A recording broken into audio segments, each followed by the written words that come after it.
What's up everyone, I'm your man AG, short for El Monzo Green Thumb, and today I'm back at it again with another episode of The Huck Zone. Those of you who watch this channel are probably also up to date with disc golf news, so I'm going to keep this short, but the Memorial Championship took place down in Arizona last weekend, and Gannon Buhr took it down. A big field made the trip to Arizona before WACO, and as always, who can throw the most accurate hyzer? Won. Aaron Gossage continued his solid play from the Chess.com Invitational and took second place behind Gannon Buhr. He would be a multi-stop winner if he could just make a dang 15-footer. I'll be the first guy to say that I've had putting struggles too, especially with my fair share of 15-footers. How fun would it be to just put a heart monitor on Gossage and just see what happens when he walks up to a 15-footer? God forbid an elevated basket. Anthony Barella shot an 11-13 rated round 2, which was the 5th highest round rating of all time. I think all of these pretty much take place at Fountain Hills, so there might be something to be said about that. But then he followed it up with a 10-13 rated round 3 and ultimately fell off the pace and he finished in 3rd. Paul Ulibarri, the ageless wonder, took 4th, which is a pretty surprising finish from the young man. This is good work from the Barry and I hope he continues it into the Pro Tour season. It would be really fun to see him up near the top. Isaac Robinson rounds out the top 5. Lacking a forehand out there is really going to cost you strokes. Survey time! If there was one curse you could impart on your greatest disc golf enemy, what would it be? Mine would be that no matter how often they clip their nails, they would be perpetually at the length where when you grip the disc, you can feel your fingernails digging into the disc.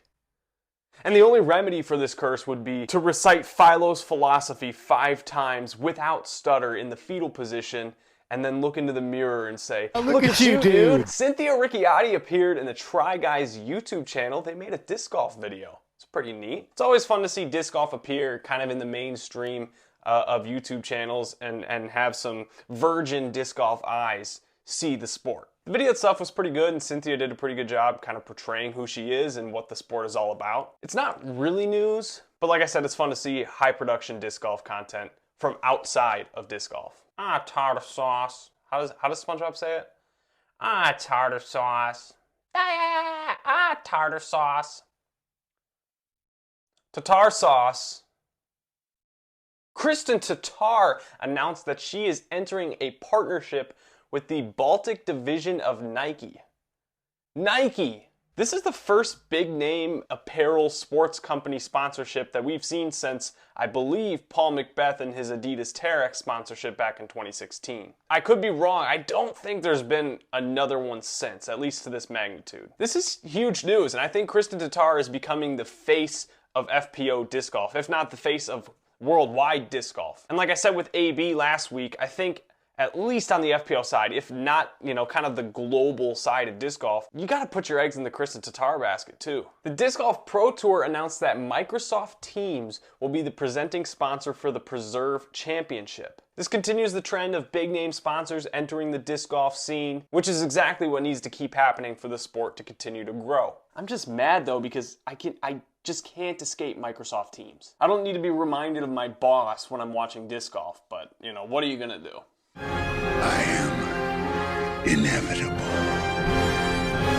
Regarding WACO, the chime board Calvin Heimburg announced that he will not be playing. He withdrew due to a nagging elbow injury. This is why you did not see him in round 1. I'm uploading this on Friday. Round 1 is already concluded, and we'll talk about that in just a second. It feels like there's too many injuries happening in disc golf. I know Disc Golf Strong exists and players go to their tent to warm up and stuff like that. Somebody's got to figure out a way to get some athletic training staff in here to make sure these players are training properly. I mean, if I'm a disc manufacturer, especially something like Discraft, there's not a world where I don't have an athletic training staff dedicated to making sure my players aren't getting hurt, especially with regards to elbow injuries, shoulder injuries, these kinds of nagging injuries that just kind of show up over time. It's overuse, it's overtraining, and it's probably improper training that's the cause of it. Perhaps the money's not there.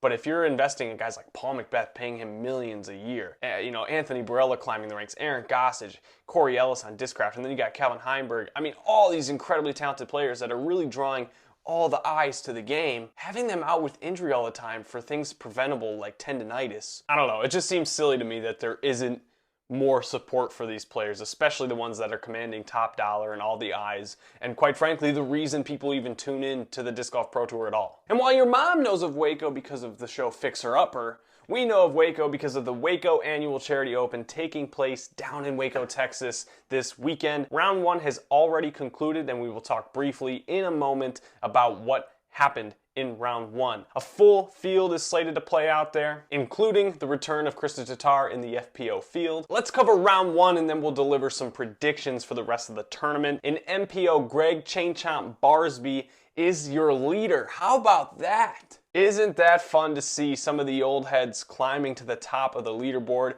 Jimmy Conrad tied for the lead, both of these guys at 12 under par. You love to see it. I wonder how they'll fare out at the wide open Lake Waco course. Nate Sexton is up in your top 10, shooting 10 under par. He's only 2 strokes off the lead. Ricky Wysocki and Paul Macbeth are sitting below them on your leaderboard, sitting 5 under and 6 under respectively. I think they're still in the mix. In fact, with a 4-round tournament, I think anyone in the top 50 is in the mix. I suspect some of these older fellas might fall off the pace, but again, if the wind is up, I think it's anyone's ballgame. My prediction for MPO is that Chris Dickerson is going to surge up from the 24th position in the leaderboard and absolutely massacre the field out at Waco. In FPO, the lead card is going to be a juicy one. You've got Owen Scoggins as your leader, followed closely by Ella Hansen and Kristin Tattar. Natalie Ryan rounds out the lead card, and as a spectator, I'm here for whatever happens. The politics of Natalie Ryan is a hairy subject in disc golf, but hey,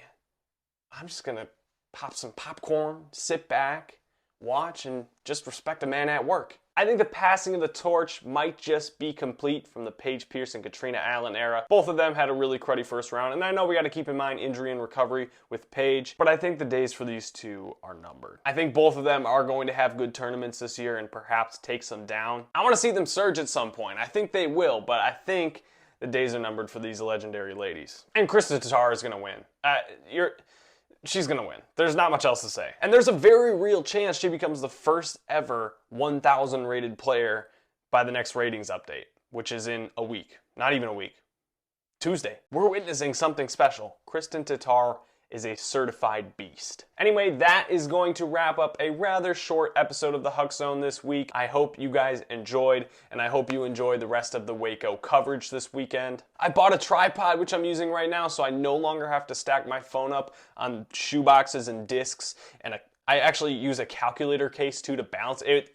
It was a really shoddy setup, and now I have a tripod, and it's a pretty beastie tripod.